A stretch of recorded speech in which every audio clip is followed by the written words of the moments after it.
Besarnya kenaikan tunjangan bagi anggota DPR RI kini ramai menuai sorotan publik.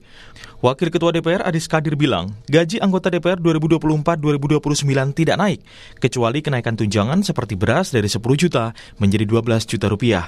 Selain itu juga ada tunjangan transportasi atau bensin dari 4 sampai 5 juta menjadi 7 juta rupiah.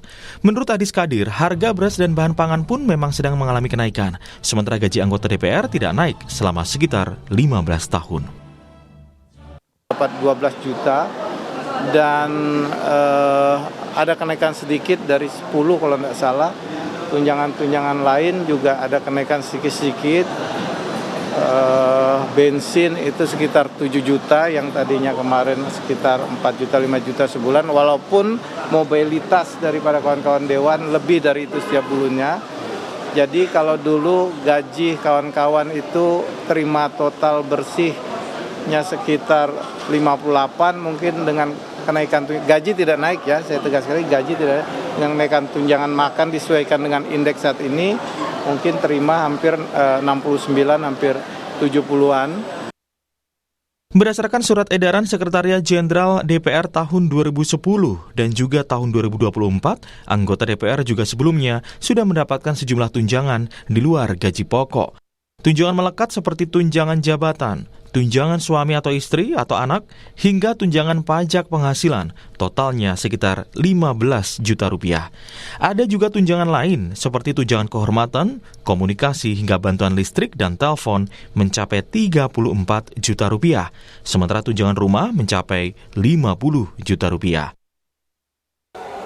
Wakil Ketua Komisi 3 DPR Ahmad Saroni merespon soal tunjangan DPR yang belakangan ini menjadi sorotan publik. Saroni bilang, tunjangan rumah 50 juta rupiah justru lebih efisien daripada anggota DPR mendapat fasilitas rumah dinas. Karena biaya perawatan itu tak terhingga.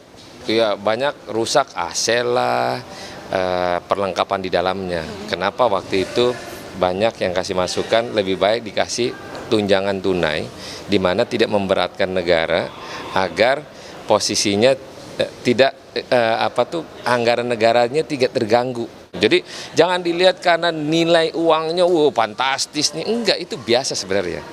Cuman kan ada orang yang nggak senang, gila DPR semau-maunya gitu, dapat duit seenak-enaknya ngelakuin hal enggak. Kita orang adalah perwakilan yang dinamai adalah pejabat publik yang juga digaji oleh masyarakat, uangnya pasti kembali ke masyarakat. Analis politik sekaligus Direktur Eksekutif Parameter Politik Indonesia, Adi Praitno menyebut, kenaikan tunjangan anggota DPR melukai perasaan publik, karena di saat yang bersamaan masih banyak warga miskin dan kesulitan mendapatkan pekerjaan.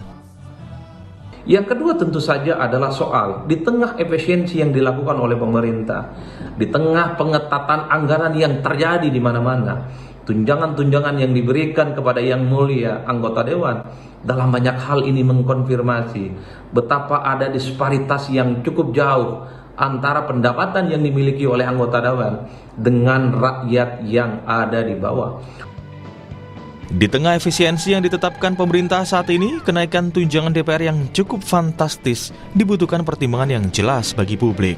Masyarakat sebagai pemilik suara yang mereka wakili pun tentu berharap peningkatan tunjangan anggota DPR ini diiringi dengan kinerja yang baik, menjalankan fungsinya secara maksimal, dan tidak korupsi. Tim Liputan, Kompas TV.